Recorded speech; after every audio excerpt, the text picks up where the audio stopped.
नमस्कार, मैं हूं सुधीर चौधरी और डिकोड में आपका स्वागत है। तो आइए आज की खबरों को आपके लिए डिकोड करते हैं। आज पूरे देश में लोग एक ही सवाल पूछ रहे हैं कि ईरान युद्ध कब खत्म होगा। तो आपके लिए नई जानकारी यह है कि पिछले 24 घंटे में अमेरिका के राष्ट्रपति डोनाल्ड ट्रंप ने कई बार ऐसे संकेत दिए हैं कि अब वो ईरान युद्ध से जल्द ही बाहर निकलना चाहते हैं और हो सकता है कि अगले कुछ दिनों में युद्ध विराम हो जाए। आज हम आपको दिखाएंगे कि ट्रंप की ऐसी कौन सी मजबूरियां हैं कि अब वो इस युद्ध से अपने कदम पीछे खींच रहे हैं। इसके साथ ही आज आपको ब्रिटेन और ऑस्ट्रेलिया के प्रधानमंत्रियों के बयान भी सुनने चाहिए, जिसमें उन्होंने साफ कहा कि ईरान युद्ध उनका नहीं है, लेकिन उनके देशों को इसकी बड़ी कीमत चुकानी पड़ रही है। इसके बाद हम ईरान और अमेरिका की युद्ध नीति की तुलना करेंगे। इन दोनों में सबसे बड़ा अंतर यह है कि अमेरिका इस युद्ध को मशीन, टेक्नोलॉजी और आर्टिफिशियल इंटेलिजेंस से लड़ रहा है, लेकिन ईरान इसे दिमाग और अपनी गुरिल्ला रणनीति के साथ लड़ रहा है। अमेरिका के लिए युद्ध सिर्फ एक शक्ति प्रदर्शन है, लेकिन ईरान के लिए यह युद्ध उसके अस्तित्व की लड़ाई है। अमेरिका के सैनिक सिर्फ आदेश का पालन कर रहे हैं, लेकिन ईरान के सैनिक पूरी देशभक्ति के साथ, बहादुरी के साथ अपनी मातृभूमि की रक्षा के लिए लड़ रहे हैं। और सबसे बड़ी बात, ईरान लगातार अमेरिका को चकमा दे रहा है और सरप्राइज दे रहा है, लेकिन अमेरिका की युद्ध नीति उसके पिछले युद्ध जैसी ही है, जिसमें नए सरप्राइज की कमी है। और आखिर में हम आपके लिए भारत की पहली डिजिटल जनगणना को डिकोड करेंगे। ये दुनिया का सबसे बड़ा डिजिटल डेटा कलेक्शन होगा, जिसमें देश के 147 करोड़ लोग कहां रहते हैं और कैसे रहते हैं, उनका लाइफस्टाइल क्या है, उनका धर्म क्या है, उनकी जाति क्या है, ये सभी जानकारियां इकट्ठा की जाएंगी और इसी डेटा के आधार पर सरकार भविष्य में देश के लिए नीतियां बनाएगी। लेकिन सबसे पहले आपको युद्ध का अपडेट देते हैं। आज ईरान युद्ध का 33वां दिन है। सोचिए, देखते ही देखते 33 दिन हो चुके हैं और अब तो दुनिया को इस युद्ध की ऐसा लगता है जैसे आदत सी पड़ गई है। आज ईरान की सेना ने लगभग 100 मिसाइल्स और ड्रोन्स के साथ 200 रॉकेट्स के जरिए खाड़ी देशों में अमेरिका के मिलिट्री बेसेस और इजराइल पर हमला किया है।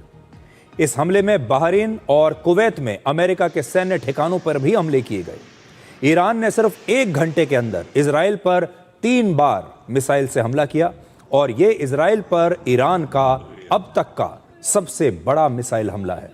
सोचिए, 33वें दिन जाकर ईरान ने इजराइल पर सबसे बड़ा मिसाइल हमला किया है, यानी 33 दिनों तक इंतजार किया।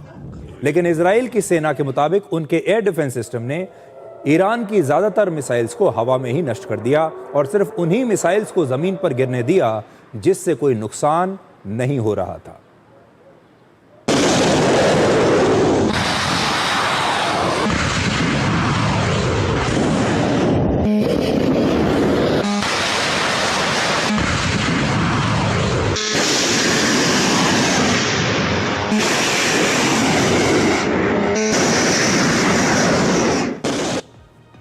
और एक नई और बड़ी खबर यह है कि अब से थोड़ी देर पहले बहरीन में अमेज़न के एक क्लाउड कंप्यूटिंग सेंटर पर हमला हुआ है, जिससे वहां पर आग लग गई और बताया जा रहा है कि काफी नुकसान भी हुआ है। अमेज़न दुनिया की एक बहुत बड़ी टेक कंपनी है, जैसा कि आप जानते हैं, और बहरीन ने ईरान पर इस हमले का आरोप लगाया है। बहरीन का कहना है कि अमेज़न के इस दफ्तर पर, इस कंप्यूटिंग सेंटर पर ईरान ने हमला किया है। और आपको याद होगा, एक दिन पहले ही ईरान की सेना ने यह धमकी दी थी कि वो 1 अप्रैल से पश्चिम एशिया में अमेरिका की जितनी भी बड़ी बड़ी टेक कंपनीज हैं, चाहे वो एप्पल हो, चाहे वो टेस्ला हो, चाहे वो दूसरी बड़ी बड़ी कंपनियां हों, उन सब को अपना निशाना बनाएंगे। और आज से अमेरिका की बड़ी बड़ी मल्टीनेशनल कंपनियों पर ये हमले शुरू हो गए हैं और पहला हमला हुआ है अमेज़न पर।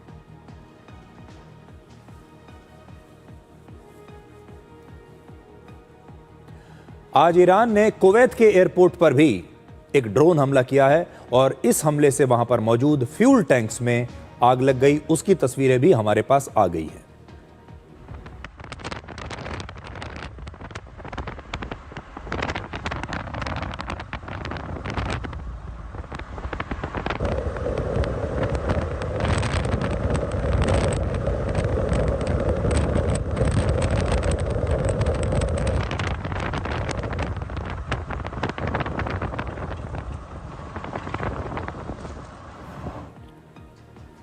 और आज ही ईरान की राजधानी तेहरान में हजारों लोग रेवोल्यूशनरी गार्ड के नौसेना प्रमुख के जनाजे में शामिल हुए हैं और इस नौसेना प्रमुख का नाम है अली रेजा तंगसिरी।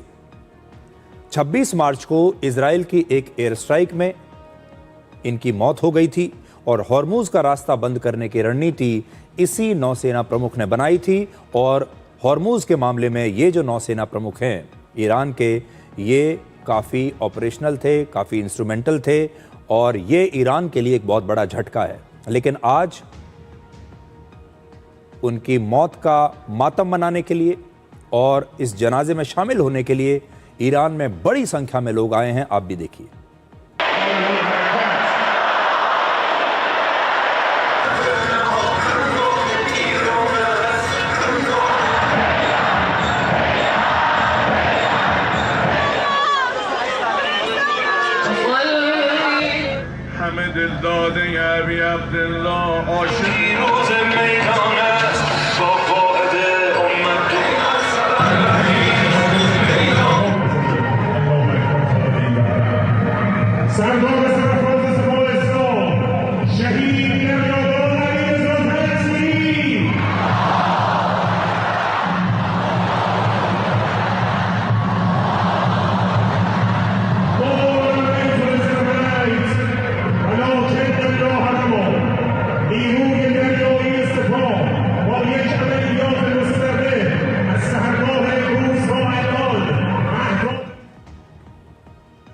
लेकिन आज ईरान युद्ध की सबसे बड़ी खबर यह है कि अमेरिका बहुत जल्द ईरान युद्ध से बाहर निकलना चाहता है और ज़रूरत पड़ी तो बाद में अमेरिका ईरान पर छोटे हमले कर सकता है।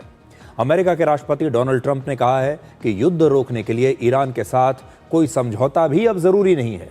ट्रंप ने सोशल मीडिया पर लिखा है कि ईरान में सत्ता परिवर्तन हो चुका है और अब उनकी बातचीत ईरान के नए राष्ट्रपति से हो रही है, जो पिछले नेताओं की तुलना में कम कट्टरपंथी हैं और ज़्यादा बुद्धिमान हैं। और ईरान के नए राष्ट्रपति ने ही अमेरिका से युद्ध विराम के लिए अनुरोध किया है। राष्ट्रपति ट्रंप ने यह भी बताया कि वो युद्ध विराम पर तभी विचार करेंगे जब हॉर्मुज का रास्ता पूरी तरह से खोल दिया जाएगा, और जब तक हॉर्मुज नहीं खुलेगा तब तक अमेरिका ईरान पर हमले करता रहेगा। हालांकि ट्रंप ने ईरान के इस नए राष्ट्रपति का नाम नहीं बताया।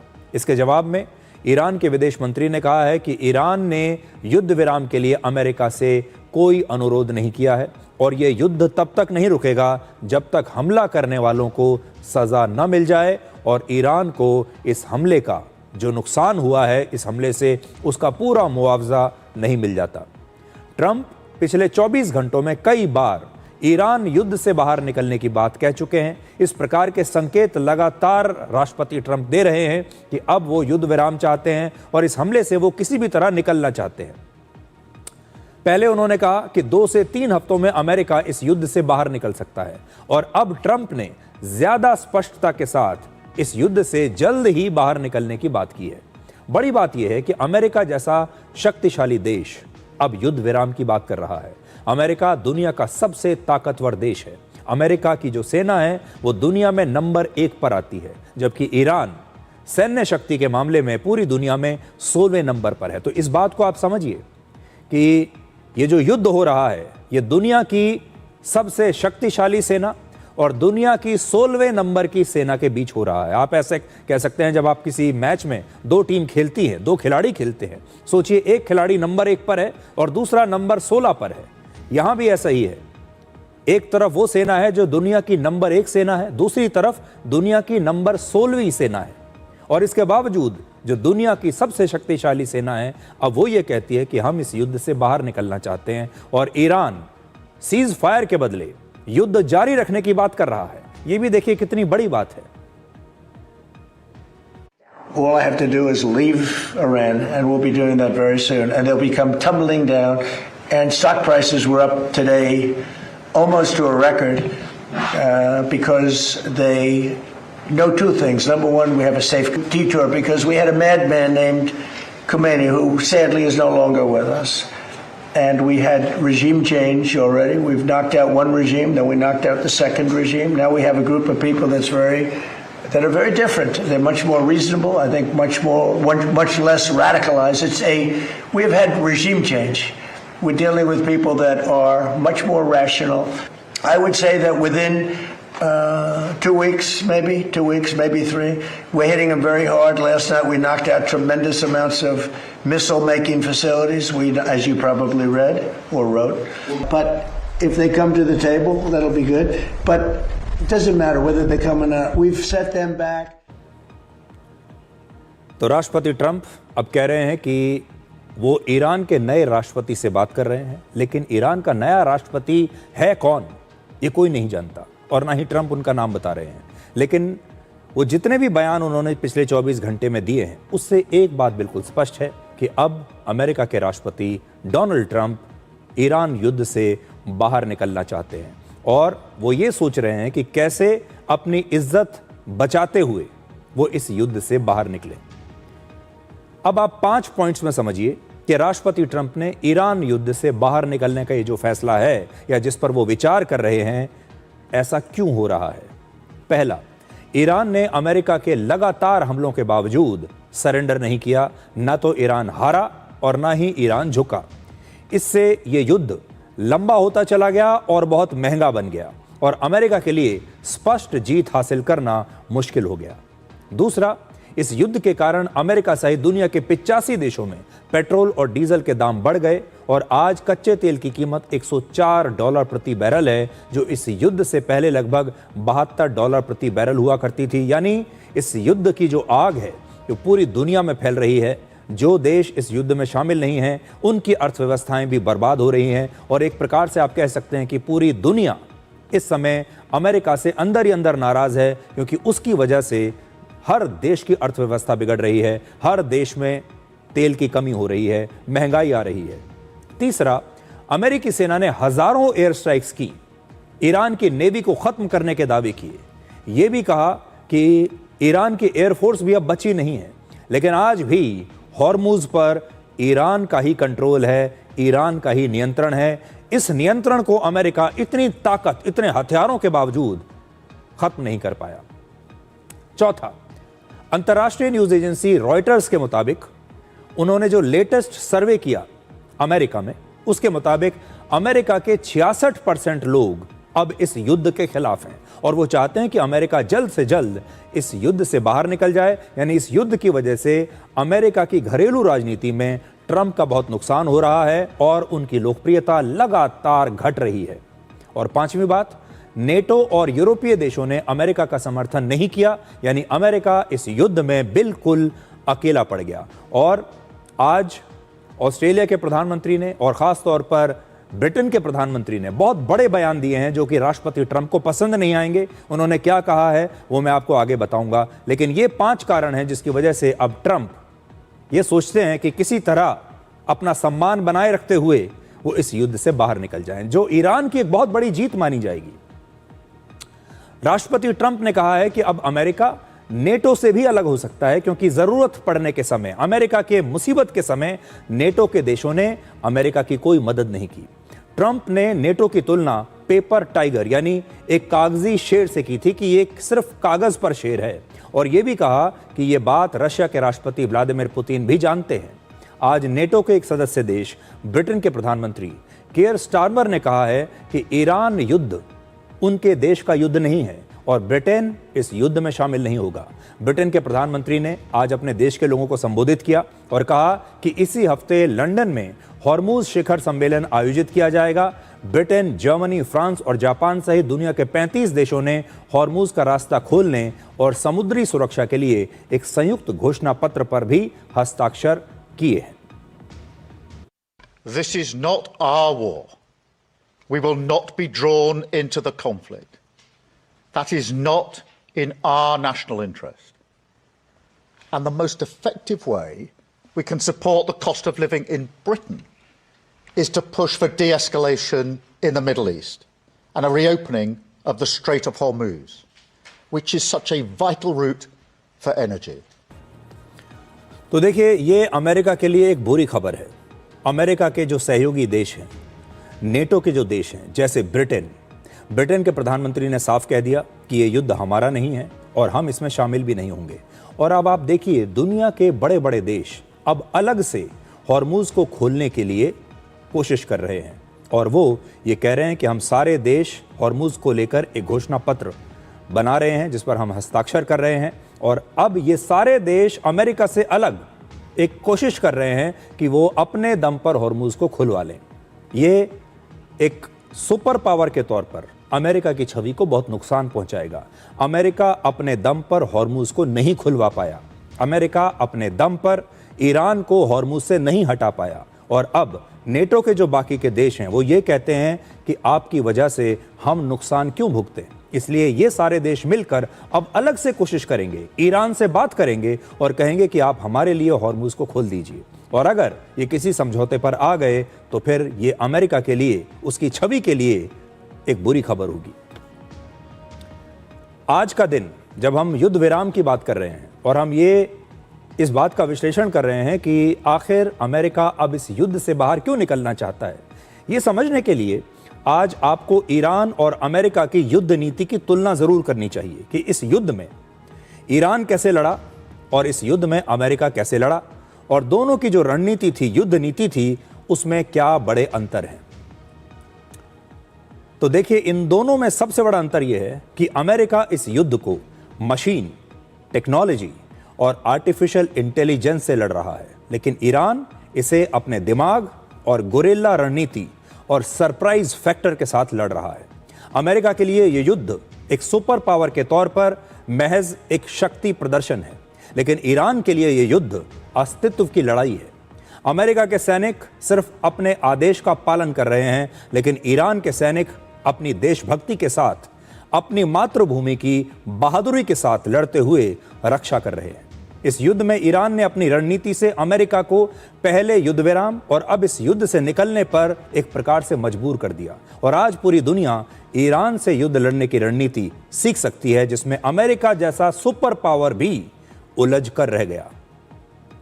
और सबसे बड़ी बात यह है कि ईरान लगातार अमेरिका को सरप्राइज कर रहा है, लेकिन अमेरिका की जो युद्ध नीति है वो लगातार वैसी ही है जैसी पुराने युद्ध में हम देख चुके हैं। यानी अमेरिका ईरान को कोई सरप्राइज नहीं कर पाया, उसकी युद्ध नीति में कुछ नयापन नहीं है, लेकिन ईरान हर रोज अपनी युद्ध नीति में कुछ ना कुछ नया ऐसा लेकर आता है जिससे अमेरिका हैरान रह जाता है। तो अब इस युद्ध नीति को हम डिकोड करेंगे। इस युद्ध में ईरान की रणनीति स्वॉट एनालिसिस की एक मास्टर क्लास है। स्वॉट क्या होता है आपको बताएंगे। ईरान ने अपनी स्ट्रेंथ यानी ताकत, वीकनेस यानी कमजोरी, अपॉर्चुनिटीज यानी अवसर और थ्रेट्स यानी खतरा, इन चारों को ध्यान में रखकर अपनी रणनीति तैयार की है और इसीलिए हम कहते हैं इसे स्वॉट।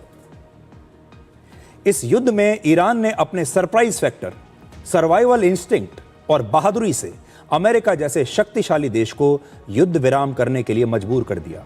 यह युद्ध टेक्नोलॉजी वर्सेस माइंडसेट की एक ऐसी लड़ाई थी जिसमें अमेरिका की रणनीति में सिर्फ मशीन, टेक्नोलॉजी और एआई शामिल था और अमेरिकी सेना इस युद्ध को एक हाईटेक वॉर की तरह लड़ रही थी जहां पर उसे सिर्फ मशीन चाहिए और पैसा चाहिए, जबकि ईरान की रणनीति ह्यूमन इंटेलिजेंस पर आधारित थी। ईरान की रणनीति में सबसे महत्वपूर्ण था उसका सर्वाइवल इंस्टिंक्ट, यानी ईरान के लिए यह युद्ध अपने अस्तित्व को बचाने की एक लड़ाई थी, नाउ और नेवर की लड़ाई थी। ईरान जानता है कि अगर वो इस युद्ध में हार गया तो उसका अस्तित्व मिट जाएगा। आजकल धुरंधर फिल्म की बड़ी चर्चा हो रही है। इस फिल्म का एक बड़ा मशहूर डायलॉग है, घायल हूं इसलिए घातक हूं, और ईरान के साथ भी बिल्कुल यही है। यह डायलॉग ईरान पर बिल्कुल फिट बैठता है। ईरान घायल है इसीलिए घातक है। युद्ध के पहले दिन ही खमेनेई का मारे जाना ईरान पर सबसे बड़ी चोट थी और इस चोट ने ईरान को घायल कर दिया और इसी ने पूरे ईरान को अमेरिका के खिलाफ एकजुट करके और भी ज्यादा घातक बना दिया। इस युद्ध को अमेरिका मशीनों की मदद से लड़ रहा था जबकि ईरान अपने दिमाग से लड़ रहा था। यह युद्ध सिर्फ दो देशों की लड़ाई नहीं है, ये दो विचारधाराओं का एक ऐसा टकराव है जिसमें एक तरफ शक्तिशाली अमेरिका है जो मानता है कि टेक्नोलॉजी और ताकत के दम पर सब कुछ जीता जा सकता है, कोई भी युद्ध वो जीत सकते हैं। और दूसरी तरफ ईरान है जो ये मानता है कि ईरान की जनता अपनी जान दे देगी लेकिन अमेरिका के सामने झुकेगी नहीं। और इस लड़ाई में अमेरिका का मकसद था दुनिया में सुपर पावर के तौर पर अपना शक्ति प्रदर्शन करना, जबकि ईरान का सिर्फ एक ही मकसद था, अपनी रक्षा करना। अमेरिका सिर्फ इस युद्ध को किसी भी कीमत पर जीतना चाहता था, जबकि ईरान इस युद्ध में सिर्फ टिके रहना चाहता था। और वही काम ईरान कर रहा है, वो सिर्फ टिका हुआ है, वो गिरने से इंतजार कर रहा है, गिरने से इनकार कर रहा है। इसलिए ईरान ने अपनी कमजोरियों और अपनी ताकत को बहुत अच्छी तरह समझकर युद्ध लड़ने की एक स्मार्ट रणनीति बनाई।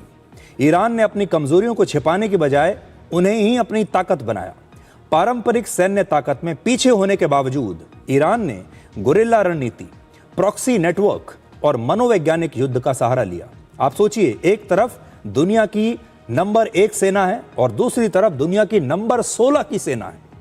असल में यह अहंकार वर्सेस अस्तित्व की लड़ाई थी, जिसमें एक तरफ दुनिया की सबसे शक्तिशाली सेना है और दूसरी तरफ ईरान की सेना है।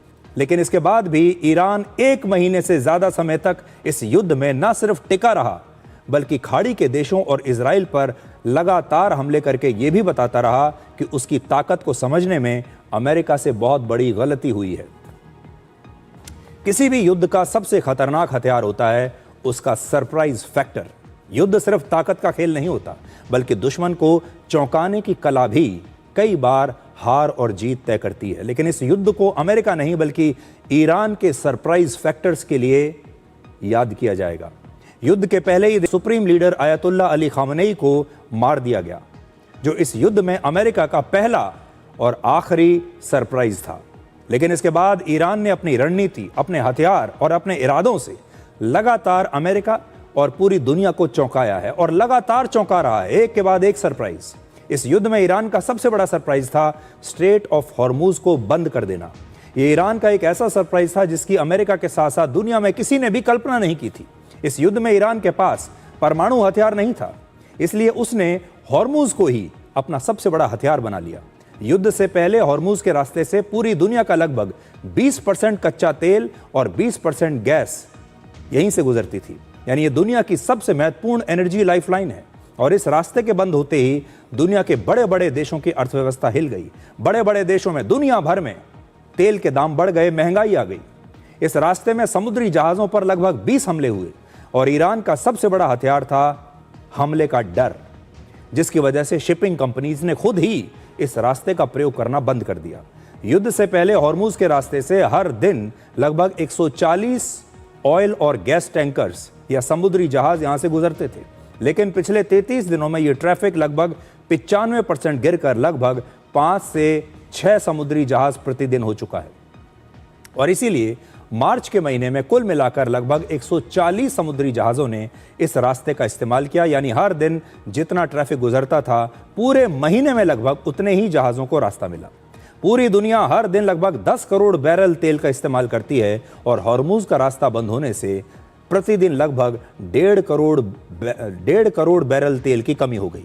ईरान ने हॉर्मुज के रास्ते को अपनी मुट्ठी में इस तरह से बंद कर लिया कि दुनिया की एनर्जी सप्लाई खुद ही घुटनों पर आ गई और 21वीं सदी के युद्ध में असली हथियार मिसाइल्स और ड्रोन नहीं, बल्कि सप्लाई चेन कंट्रोल है। और यही इस युद्ध का सबसे खतरनाक हथियार साबित हुआ और इससे पूरी दुनिया को किसी परमाणु हमले से भी बड़ा सरप्राइज मिला और उससे भी बड़ा झटका लगा। यानी ईरान ने एक हॉर्मुज को बंद करके पूरी दुनिया को घायल करना शुरू कर दिया। ईरान पहले दिन से जानता था कि वो अमेरिका को हरा नहीं सकता। ईरान के पास अमेरिका तक हमला करने वाली कोई ऐसी मिसाइल नहीं है, इंटरकॉन्टिनेंटल बैलिस्टिक मिसाइल नहीं थी। ईरान से अमेरिका की दूरी लगभग 11,500 किलोमीटर है, लेकिन ईरान के पास सिर्फ 2,500 किलोमीटर तक हमला करने वाली मिसाइल है। ईरान के पास ना तो अमेरिका जैसे नए और एडवांस हथियार हैं, ना ही एयरफोर्स है और ना ही नेवी है। इसलिए ईरान ने ऐसी रणनीति बनाई कि वो पूरी दुनिया में अमेरिका की छवि को खराब कर दे। इस युद्ध में खाड़ी देशों पर हमला ईरान का दूसरा सबसे बड़ा सरप्राइज था। ईरान ने अपने पड़ोस में ही खाड़ी देशों पर हमला करके अमेरिका के सहयोगी देशों और पूरी दुनिया को छोटे छोटे बहुत सारे जख्म दे दिए। इसने अमेरिका पर युद्ध रोकने का दबाव बढ़ा दिया और ईरान ने इस चाल से पूरी दुनिया की अर्थव्यवस्था बिगाड़ दी। खाड़ी देशों की अर्थव्यवस्था को बहुत नुकसान पहुंचाया। एक कहावत है, बंद मुट्ठी लाख की, खुली तो खाक की। ईरान युद्ध में यह कहावत अमेरिका पर बिल्कुल फिट बैठती है। ईरान के आसपास पश्चिम एशिया में अमेरिका के 19 मिलिट्री बेस हैं, जो एक बंद मुट्ठी की तरह अमेरिका की सबसे बड़ी ताकत माने जाते थे। अमेरिका को भ्रम था कि वो इन सैन्य ठिकानों की मदद से सिर्फ कुछ ही दिनों में ईरान को सरेंडर करने पर मजबूर कर देगा, लेकिन ईरान ने अमेरिका के इन मिलिट्री बेसिस पर हमला करके अमेरिका की इस बंद मुट्ठी को एक्सपोज कर दिया। ईरान ने इस युद्ध में फाइटर जेट्स की बजाय ड्रोन्स और मिसाइल्स को अपना सबसे बड़ा हथियार बनाया। ईरान ने अपने ड्रोन्स और मिसाइल से इस युद्ध का पूरा खेल बदल दिया और अमेरिका के लेटेस्ट एयर डिफेंस सिस्टम भी उसके अपने मिलिट्री बेसिस को बचा नहीं पाए। इस युद्ध का सबसे बड़ा सबक यह है कि अब हमला करने के लिए आपको महंगे फाइटर जेट्स की जरूरत नहीं। इसके बावजूद अमेरिकी सेना ईरान को सरेंडर के लिए मजबूर नहीं कर पाई, जबकि उनके पास लेटेस्ट और बड़ी संख्या में फाइटर जेट्स हैं।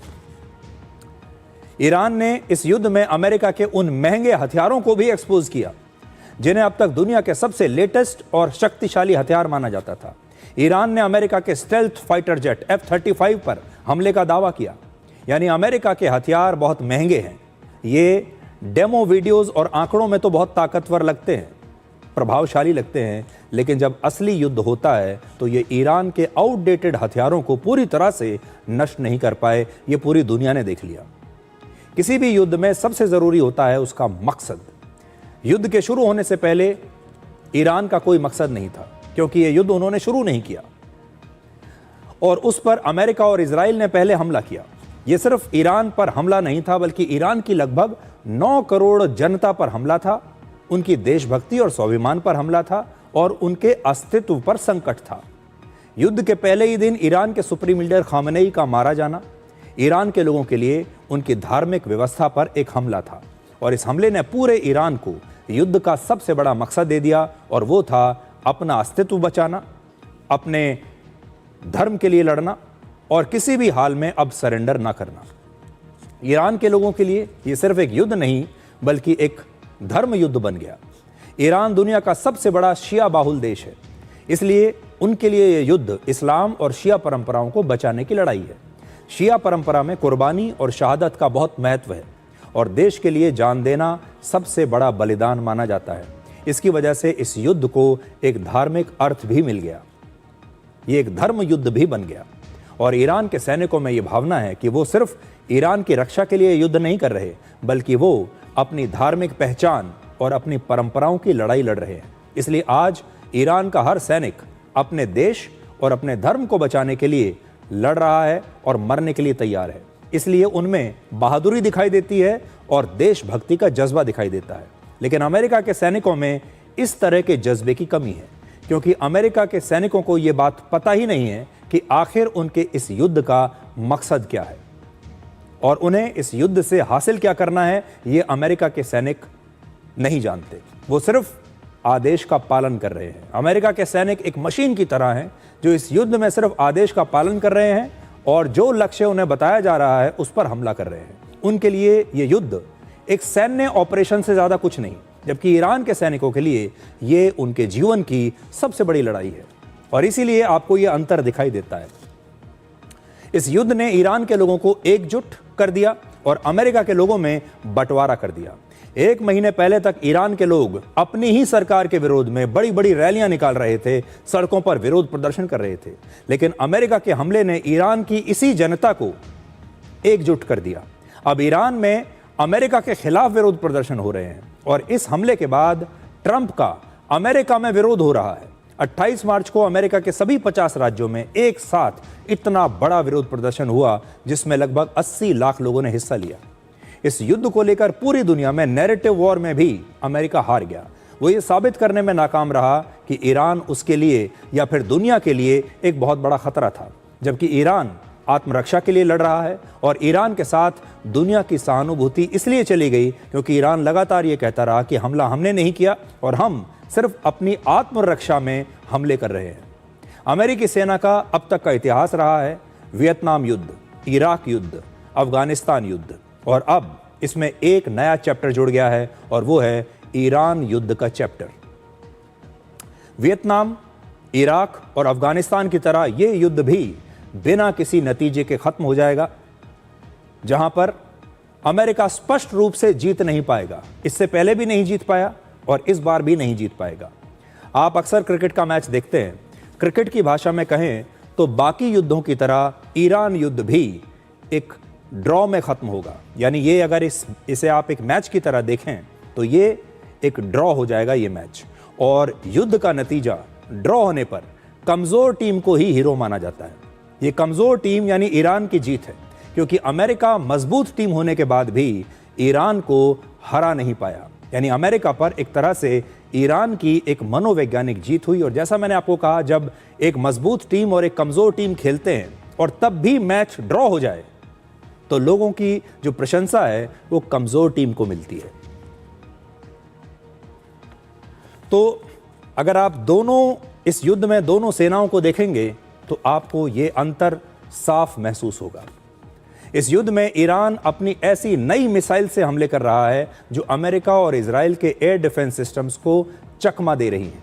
ईरान की नई मिसाइल जो है उसमें एक खास टेक्नोलॉजी का इस्तेमाल होता है और इस टेक्नोलॉजी का नाम है मार्व, यानी मैन्यूवरेबल री एंट्री व्हीकल। और इस टेक्नोलॉजी से लैस मिसाइल्स हमले से ठीक पहले जिग जैग पैटर्न में हमला करती हैं। यानी किसी एडवांस्ड एयर डिफेंस सिस्टम के लिए भी इस मिसाइल की दिशा का अनुमान लगाना और उसे ट्रैक करना या मार गिराना बहुत मुश्किल होता है। और ईरान के पास ऐसी एक या दो नहीं बल्कि तीन मिसाइल्स हैं। और ये है, एक मिसाइल का नाम है इमाद मिसाइल, दूसरी है फतह 1 मिसाइल और तीसरी है खुर्रम शहर 4 मिसाइल। इन मिसाइल्स के सबसे ऊपरी हिस्से में छोटे छोटे फिन्स और कंट्रोल सिस्टम लगे होते हैं जो इसे हमले से ठीक पहले दिशा बदलने में मदद करते हैं। अब सवाल यह है कि यह टेक्नोलॉजी इतनी खतरनाक क्यों है? दुनिया के ज्यादातर एयर डिफेंस सिस्टम्स को ऐसी मिसाइल्स को मार गिराने के लिए डिजाइन किया गया है जो एक सीधी लाइन में उड़ते हुए हमला करती हैं। बैलिस्टिक मिसाइल्स आसमान में एक सीधी डायरेक्शन में जाकर अंतरिक्ष तक जाती हैं और फिर वहां से सीधे अपने लक्ष्य पर गिरकर हमला करती हैं, लेकिन वो सीधे आती हैं। जब तक एयर डिफेंस सिस्टम की इंटरसेप्टर मिसाइल्स इस नई टेक्नोलॉजी वाली मिसाइल का पता नहीं लगाती, तब तक वो अपनी दिशा बदलकर ऐसे ही चकमा देती रहेंगी। सबसे बड़ी बात यह है कि ऐसी मिसाइल्स सटीक हमला कर सकती हैं और लगभग 1700 किलोमीटर दूर से लॉन्च किए जाने के बाद भी ये लक्ष्य के बिल्कुल पास जाकर हमला करती है। और ऐसी मिसाइल्स समुद्र में चल रहे किसी वॉरशिप पर भी हमला कर सकती हैं, क्योंकि ये लक्ष्य की लोकेशन के हिसाब से अपने रास्ते में लगातार बदलाव कर सकती है। ईरान युद्ध में आज का सबसे बड़ा सवाल यह है कि ईरान कमजोर पड़ रहा है या फिर और ज्यादा खतरनाक हो रहा है। अमेरिका का दावा है कि युद्ध के 33 दिनों में ईरान के मिसाइल हमले 90% तक कम हो चुके हैं और ड्रोन हमले 73% कम हो गए हैं और अमेरिका इसे अपनी जीत मानता है। लेकिन असल में ईरान ने अपनी रणनीति बदल दी है। अब वो अपनी मिसाइल से ज़्यादा स्मार्ट तरीके से हमले कर रहा है। यानी अब वो अपनी मिसाइल्स को बर्बाद नहीं कर रहा, जहां ज़रूरत है वहीं मिसाइल्स के हमले कर रहा है। और यही वजह है कि ईरान के हमलों में करीब 40% एयर डिफेंस सिस्टम को चकमा देने में सफल हो रहे हैं। यानी 40% मिसाइल जो हैं ईरान की और ड्रोन, वो एयर डिफेंस सिस्टम्स को अमेरिका के चकमा दे रहे हैं। और यही ईरान की नई रणनीति है। लेकिन अमेरिका और इजराइल ने अपनी रणनीति में अब भी कोई बदलाव नहीं किया। वो अब भी अपनी महंगी एयर डिफेंस सिस्टम की मिसाइल्स का तेजी से इस्तेमाल कर रहे हैं, जबकि ईरान का दावा है कि उसके पास अब भी बड़ी संख्या में मिसाइल्स अंडरग्राउंड सैन्य ठिकानों में मौजूद हैं जिन्हें एयर स्ट्राइक से खत्म करना बहुत मुश्किल है। लेकिन अगर अमेरिका और इजराइल ने अपनी रणनीति में बदलाव नहीं किया तो ऐसा भी समय आ सकता है जब अमेरिका के एयर डिफेंस सिस्टम के पास इंटरसेप्ट करने के लिए कोई मिसाइल ही ना बचे। तो सवाल वही है कि क्या कम हमले हार की निशानी है या फिर ये एक नई और ज़्यादा खतरनाक और स्मार्ट रणनीति है? क्योंकि युद्ध में जीत सिर्फ संख्या से नहीं, रणनीति से तय होती है। और इस वक्त ईरान शायद यही खेल अमेरिका के साथ खेल रहा है कि कम हमले करो लेकिन सटीक हमले करो। तो जो बड़ा अंतर आप देखेंगे दोनों में वो ये है कि अमेरिका ने पहले से ही अपनी पूरी ताकत इस युद्ध में झोंक दी। जो भी उसके पास बड़ी बड़ी मिसाइल्स थी जितनी भी ताकत थी, शक्ति थी, जो बेहतरीन उसके पास फाइटर जेट्स थे, वॉरशिप्स थे, सब के सब पहले दिन से लगा दिए। और ईरान ने ऐसा नहीं किया। ईरान लगातार अपनी शक्ति को बचा कर रखता रहा और ईरान, दोनों के जो उद्देश्य थे बिल्कुल अलग थे। अमेरिका चाहता था कि इस युद्ध को जल्द से जल्द 1, 2, 3 दिन में या मुश्किल से 1 हफ्ते में ख़त्म कर दें, इसलिए उसने पूरी ताकत लगाई। ईरान चाहता था कि यह युद्ध देर तक चलता रहे। वो चाहता था इस युद्ध को जितना हो सके उतना लंबा खींचा जाए ताकि सारी दुनिया परेशान हो जाए, हॉर्मुज़ बंद हो जाए, पूरी दुनिया में तेल की कमी हो जाए, पूरी दुनिया में महंगाई आ जाए, पूरी दुनिया के देश त्राही त्राही करने लगे। और ये उसकी कोशिश थी, क्योंकि वो अमेरिका को थकाना चाहता था, इजराइल को थकाना चाहता था, और यही ईरान अभी कर रहा है। और अमेरिका जैसे जो देश हैं वो ईरान की इस रणनीति में, इस जाल में फंस कर रह गए। आज दुनिया के जो देश ईरान युद्ध में शामिल नहीं भी हैं, उन्हें भी इसकी कीमत चुकानी पड़ रही है। दुनिया में सबसे बड़े ऊर्जा संकट की वजह से अब ऑस्ट्रेलिया जैसे पैसे वाले और समृद्ध देश में भी हालात बिगड़ रहे हैं। आज ऑस्ट्रेलिया के प्रधानमंत्री एंथनी एल्बनीज ने अपने देश की जनता को संबोधित किया और लोगों से ज़्यादा पब्लिक ट्रांसपोर्ट इस्तेमाल करने की अपील की। ऑस्ट्रेलिया में अब नेशनल फ्यूल सिक्योरिटी प्लान लागू कर दिया गया है, जिसका लक्ष्य तेल और गैस की ज़्यादा से ज़्यादा बचत करना है। तेल बचाने के लिए ऑस्ट्रेलिया के प्रधानमंत्री ने अपनी सभी घरेलू यात्राएं रद्द कर दी हैं, जबकि सभी मंत्रियों को गैर ज़रूरी यात्राओं से बचने का आदेश दिया गया है। ऑस्ट्रेलिया में युद्ध शुरू होने के बाद पेट्रोल और डीजल 30 से 40% महंगा हो चुका है और इससे वहां पर महंगाई का असर साफ दिख रहा है।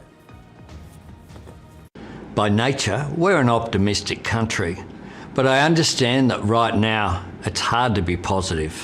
The war in the Middle East has caused the biggest spike in petrol and diesel prices in history. Australia is not an active participant in this war, but all Australians are paying higher prices because of it. And the reality is, the economic shocks caused by this war will be with us for months. You should go about your business and your life as normal. Enjoy your Easter. And if you're hitting the road, don't take more fuel than you need, just fill up like you normally would. Think of others in your community, in the bush and in critical industries. And over coming weeks, if you can switch to catching the train or bus or tram to work, do so. अब ज़रा सोचिए, हमारे देश में विपक्ष के नेता और मीडिया में भी कुछ लोग और बाकी के कुछ ऐसे मुट्ठी भर लोग हैं जो लगातार हमारी सरकार की आलोचना कर रहे हैं और कह रहे हैं कि कोई तैयारी नहीं है, तेल की कमी कैसे हो गई, हमारे जहाज़ हॉर्मुज़ से निकल क्यों नहीं पा रहे हैं, महंगाई कैसे बढ़ रही है, और तरह तरह की बातें कर रहे हैं। हमारे देश में लॉकडाउन लग जाएगा और न जाने क्या क्या।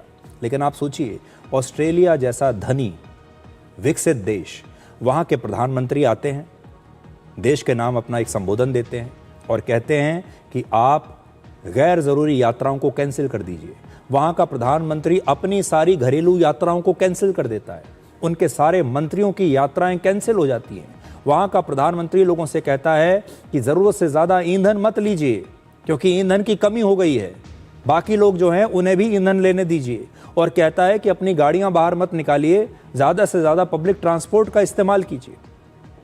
फिर भी वहाँ के लोग पैनिक में नहीं हैं, फिर भी वहाँ के लोग अपनी सरकार को दोष नहीं दे रहे हैं इसके लिए, क्योंकि एक ऐसी चीज़ है जिस पर सरकार का कोई वश नहीं है। ये तो ऑस्ट्रेलिया की बात है। अब देखिए, दक्षिण अफ्रीका के सबसे बड़े शहर जोहानसबर्ग की ये तस्वीर। यहाँ पेट्रोल पंप्स के बाहर गाड़ियों की लंबी लाइनें लगी हुई हैं। लोगों को तेल खरीदने के लिए घंटों का इंतजार करना पड़ रहा है। दक्षिण अफ्रीका में आज रात से पेट्रोल के दामों में 15% और डीजल के दाम में 40% की वृद्धि कर दी गई है। यह है साउथ अफ्रीका। साउथ कोरिया में भी अब सरकारी गाड़ियों के लिए ऑड और इवन नियम को लागू कर दिया गया है, यानी एक दिन सिर्फ ऑड नंबर की गाड़ियां निकलेंगी, अगले दिन सिर्फ इवन नंबर की गाड़ियां निकलेंगी। पिछले हफ्ते ही प्राइवेट गाड़ियों पर भी यही नियम लागू कर दिया गया था। अब आप सोचिए, साउथ कोरिया में भी सरकार ये कह रही है कि आप अपनी गाड़ियां रोज नहीं निकाल सकते क्योंकि हमारे पास इतना ईंधन है ही नहीं। इंडोनेशिया में सरकारी कर्मचारियों को अब हर शुक्रवार को घर से ही काम करना होगा। यहां सरकारी अधिकारियों की घरेलू यात्राओं में 50% और विदेश यात्राओं में 70% की कटौती कर दी गई। इसके अलावा पेट्रोल और डीजल की खपत घटाने के लिए सरकारी गाड़ियों की संख्या में भी 50% की कमी कर दी गई है, यानी 50% सरकारी गाड़ियां उन्होंने खड़ी कर दी हैं कि अब ये नहीं चलेंगी। दुनिया की सबसे बड़ी तेल कंपनियों में से एक सऊदी अरामको और अल्जीरिया की सोनाट्रैक ने एलपीजी की कीमतों में 38% से लेकर 80% तक की वृद्धि कर दी है। एलपीजी की कीमतों में यह बढ़ोतरी सिर्फ पिछले कई वर्षों में सबसे ज्यादा है और भारत इन दोनों अंतर्राष्ट्रीय तेल कंपनियों से गैस खरीदता है, यानी हम जहां जहां से भी गैस खरीद रहे हैं उन सब कंपनियों ने अब गैस के दाम बढ़ा दिए हैं। हम जहां जहां से भी तेल खरीद रहे हैं उन तमाम कंपनियों ने अब तेल के दाम बढ़ा दिए हैं। अंतर्राष्ट्रीय बाजार में तेल के दाम बहुत हद तक अभी ऊंचे हैं। अब कोई भी सरकार, कोई भी देश तेल खरीदेगा या गैस खरीदेगा, उसे नए बढ़े हुए दामों पर ही तेल और गैस खरीदना पड़ेगा। आज से तो ये एक बहुत बड़ी बात है और अब ये जो संकट है पूरी दुनिया में फैल रहा है, चाहे छोटा देश हो या बड़ा देश हो। अब आपको भारत की आज की सबसे बड़ी खबर दिखाते हैं। आज से भारत में दुनिया की सबसे बड़ी डिजिटल जनगणना की शुरुआत हो गई है और 2011 के बाद पहली बार हमारे देश में सेंसस की प्रक्रिया शुरू हुई है, यानी लोगों की गिनती हो रही है। ये सिर्फ लोगों की गिनती नहीं बल्कि डिजिटल मैपिंग और डेटा क्रांति है। आज जनगणना की शुरुआत देश की प्रथम नागरिक राष्ट्रपति द्रौपदी मुर्मू के रजिस्ट्रेशन से हुई। जनगणना अधिकारी आज राष्ट्रपति भवन पहुंचे और वहां उन्होंने राष्ट्रपति का नाम औपचारिक रूप से दर्ज किया। इसी प्रकार से उपराष्ट्रपति सीपी राधाकृष्णन और प्रधानमंत्री नरेंद्र मोदी का भी आज जनगणना में रजिस्ट्रेशन किया गया। इसके अलावा गृह मंत्री अमित शाह ने भी आज अपना नाम जनगणना में दर्ज करवाया है। इस बार लोगों को खुद अपनी जानकारी ऑनलाइन दर्ज करने की सुविधा भी दी गई है। ये कैसे कर सकते हैं आप, मैं आपको आगे बताऊंगा। सबसे पहले आप इस आंकड़े पर नजर डालिए। ये आंकड़ा आप देखिए कितना है। यह है भारत की जनसंख्या 147 करोड़। अब आप हमारे देश की जनसंख्या का लाइव डेटा देखिए। इस समय यह हमारी जनसंख्या का लाइव डेटा है और इस समय हमारी जो जनसंख्या है वो आपकी स्क्रीन पर है। देखिए कैसे लगातार टिक टिक करके बढ़ती जा रही है। 147 करोड़ से ज्यादा हमारी जनसंख्या अब हो चुकी है। यह है हमारी इस समय की, जब आप देख रहे हैं इस समय का लेटेस्ट डेटा हमारी जनसंख्या का। इस आंकड़े को सिर्फ पढ़ने में ही आपको बहुत समय लग जाएगा। यह संख्या अफ्रीका के 54 देशों की कुल आबादी से थोड़ी सी कम है। यूरोप के 44 देशों की जनसंख्या से यह लगभग दुगनी है। अब सोचिए इस पूरी आबादी को एक एक करके गिनना है, यानी शुरुआत 0 से होगी और 147 करोड़ के आंकड़े को पार करना होगा। इस बार जो जनगणना है वो 2 चरणों में होगी, 2 फेजेस में होगी। पहला फेज आज से शुरू हुआ है और ये 30 सितंबर 2026 तक चलेगा। इस साल 30 सितंबर तक इसमें देश के हर मकान की गिनती की जाएगी और उसके बारे में तमाम जानकारियां जुटाई जाएंगी। दूसरा फेज अगले साल फरवरी में होगा, जिसमें हर व्यक्ति को गिना जाएगा और उनके बारे में जानकारियां जुटाई जाएंगी। यानी पहले फेज में मकान गिने जाएंगे, दूसरे में लोगों की गिनती होगी। इस बार की जनगणना कई मायनों में बड़ी खास है। सबसे बड़ा बदलाव यह है कि आज़ादी के बाद पहली बार जातियों का डेटा तैयार किया जाएगा। हमारे देश में किस जाति के कितने लोग हैं। दूसरा बड़ा बदलाव है कि इस बार जनगणना की पूरी प्रक्रिया डिजिटल होगी। पहले सारी जानकारी कागज पर लिखी जाती थी, फिर उसे सिस्टम में डालते थे। अब सब कुछ रियल टाइम में होगा, डिजिटल तरीके से होगा। जनगणना के पहले चरण में आपसे कुल मिलाकर 33 सवाल पूछे जाएंगे और इन सवालों को भी आप 3 हिस्सों में बांट सकते हैं।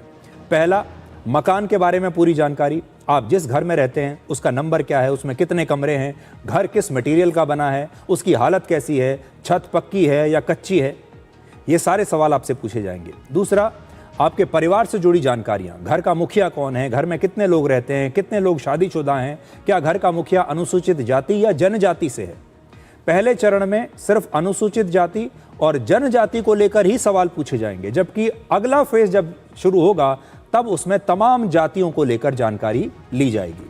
तीसरा, सुविधाओं की जानकारी आपसे ली जाएगी। आपके घर में क्या क्या सुविधाएं हैं, बिजली और पानी है या नहीं, रसोई घर और टॉयलेट है या नहीं, खाना आपके यहाँ किस ईंधन से बनता है, आपके यहाँ मोबाइल फ़ोन है, टीवी है, कौन सी गाड़ी है, ये सब कुछ आपसे पूछा जाएगा। यहाँ तक कि आप कौन सा अनाज खाते हैं ये भी पूछा जाएगा। और इन जानकारियों के ज़रिए इस बार सिर्फ ये नहीं पूछा जाएगा कि आप कहाँ रहते हैं, बल्कि ये भी समझा जाएगा कि आप कैसे रहते हैं, आपका लाइफस्टाइल क्या है। दूसरे फेज में जो अगले साल शुरू होगा उसमें आपसे आपका नाम, आपकी उम्र, आपका धर्म और आपकी जाति को लेकर सवाल पूछे जाएंगे। आज आपको ये भी बताना चाहते हैं कि इस जनगणना के दौरान कोई भी आपसे आपके बैंक के डिटेल्स, आपकी हर महीने की कमाई या आपके पैन कार्ड जैसी कोई जानकारी नहीं मांग सकता। और अगर कोई आपसे जानकारी मांगता है तो आप ये जानकारी उसे न दें। तो आज जो पूरा 33 सवाल हैं उसकी एक लिस्ट आज मैं भी अपने साथ लेकर आया हूं। देखिए ये वो लिस्ट है, आपसे क्या क्या पूछा जाएगा और इसमें आपसे कुछ भी पूछा जा सकता है। आप कौन सा अनाज खाते हैं, आपके पास कौन सी कार, जीप या वैन है, साइकिल, स्कूटर, मोटरसाइकिल, मोपेड आपकी कौन सी है, टेलीफोन, मोबाइल फ़ोन, स्मार्टफोन आपके पास कौन सा है, लैपटॉप, कंप्यूटर कौन सा है, इंटरनेट है या नहीं, आप टीवी देखते हैं या नहीं, रेडियो, ट्रांजिस्टर आपके पास है या नहीं, खाना पकाने के लिए आपका मुख्य ईंधन क्या है, आपके रसोई घर में एलपीजी या पीएनजी कनेक्शन है या नहीं है, आपके यहाँ टॉयलेट है या नहीं, गंदे पानी की निकासी कैसे होती है, शौचालय किस प्रकार का है और पेयजल यानी पीने का पानी आपके यहाँ कैसे आता है। ये सारी चीज़ें आपसे पूछी जाएंगी।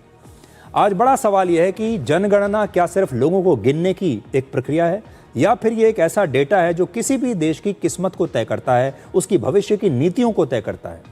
147 करोड़ लोगों का आंकड़ा डेटा का एक महासागर है। एक ज़माना था जब कहा जाता था कि जिसके पास तेल है वही ताकतवर है, लेकिन आज दुनिया बदल चुकी है। आज कहा जाता है जिसके पास डेटा है वही भविष्य को कंट्रोल करेगा। डेटा से ही पता चलता है कि लोगों की ज़रूरतें क्या हैं, उनकी पसंद नापसंद क्या है, ताकि सरकार उसके हिसाब से अपनी नीतियां बना सके। ये डेटा ही बताएगा कि कहाँ ज़्यादा युवा हैं, कहाँ पर बुजुर्गों की आबादी बढ़ रही है, कहाँ पर रोज़गार की ज़रूरत है, कहाँ पर स्कूल कॉलेज की ज़रूरत है, कहाँ पर सड़क की ज़रूरत है, कहाँ पर किस लाइफस्टाइल में लोग रह रहे हैं और उनकी ज़रूरत क्या है। कितने लोग ऐसे हैं जिन्हें सरकार की विशेष योजनाएं बनाने की ज़रूरत है।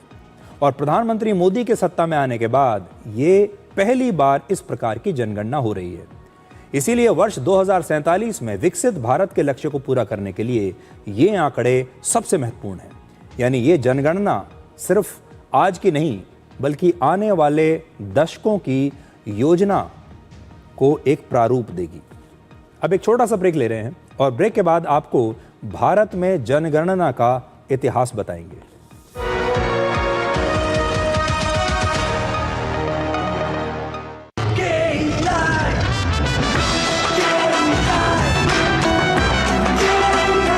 विकसित भारत का विकसित भारत।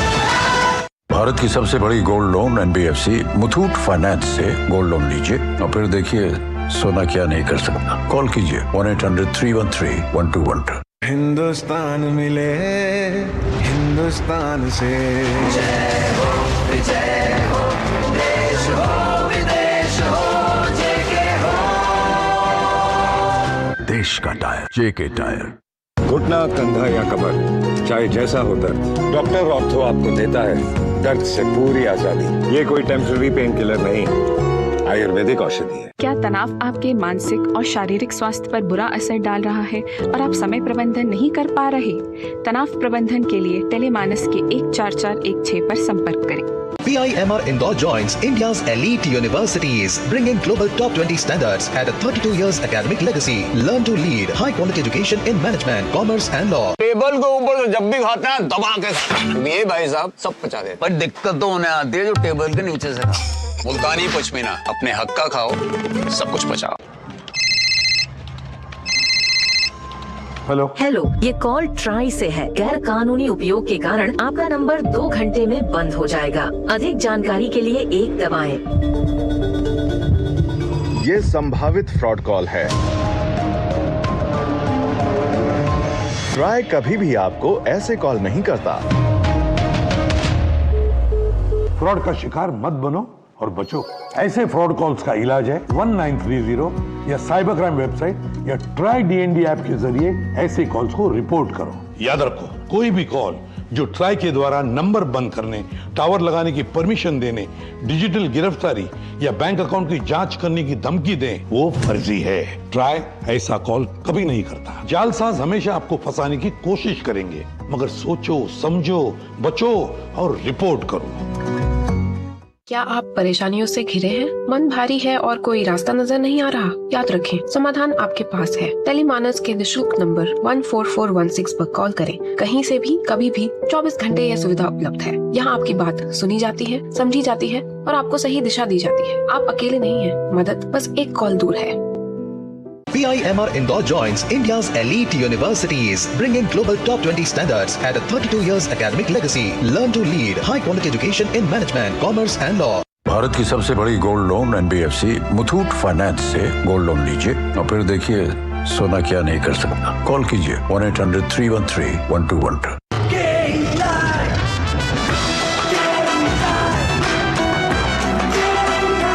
विकसित भारत का विकसित भारत।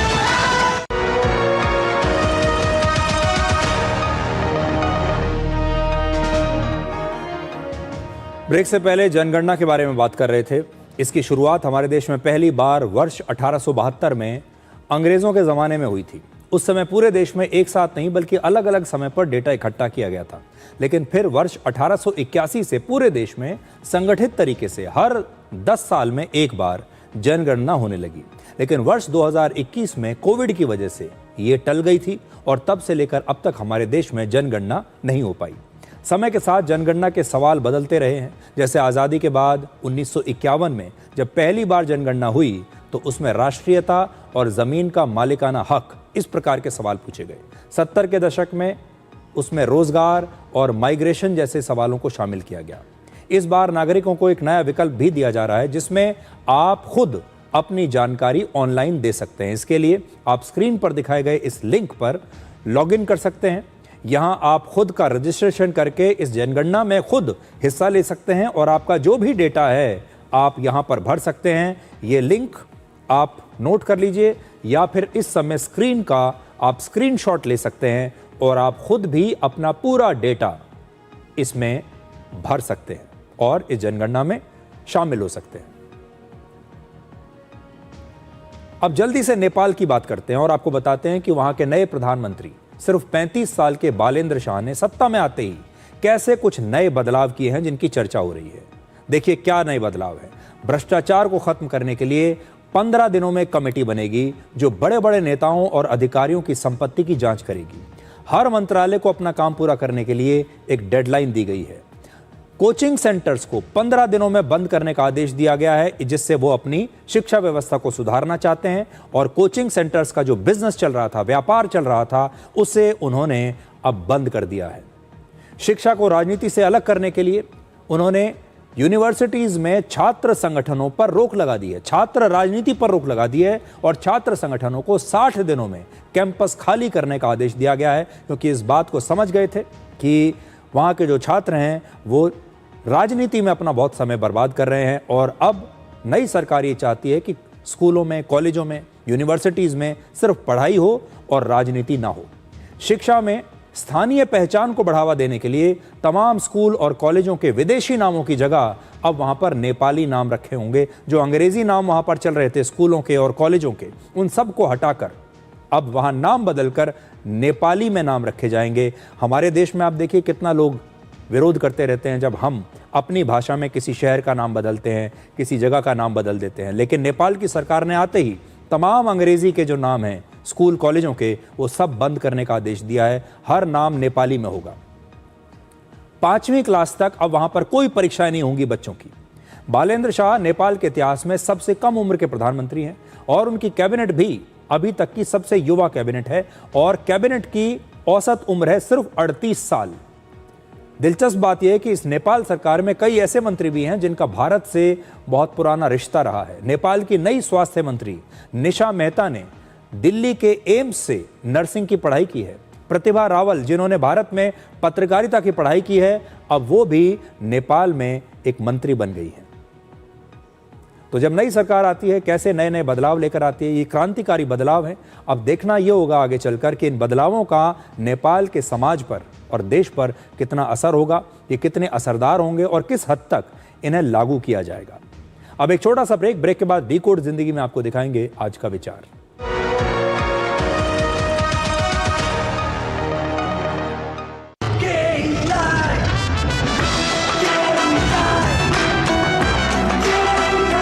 विकसित भारत का विकसित भारत।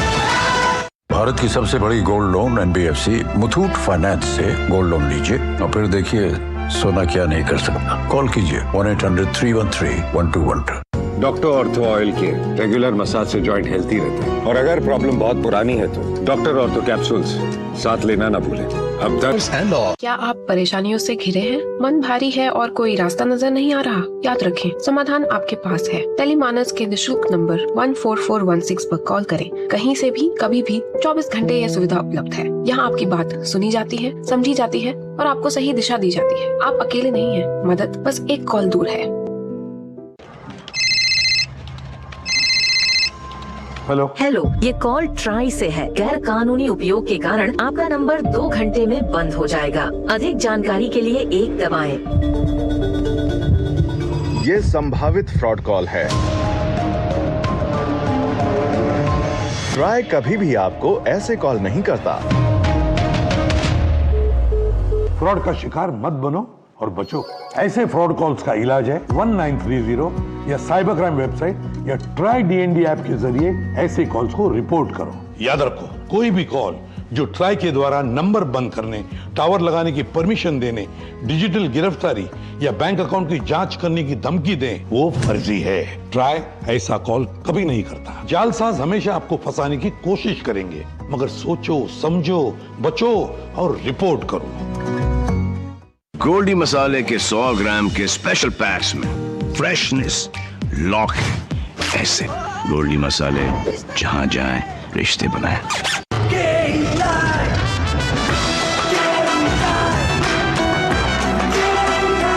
विकसित भारत का विकसित भारत।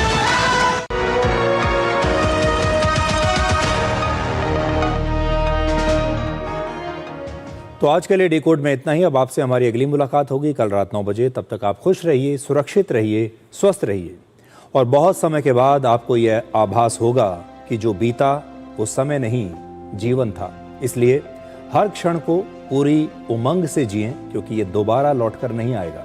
नमस्कार।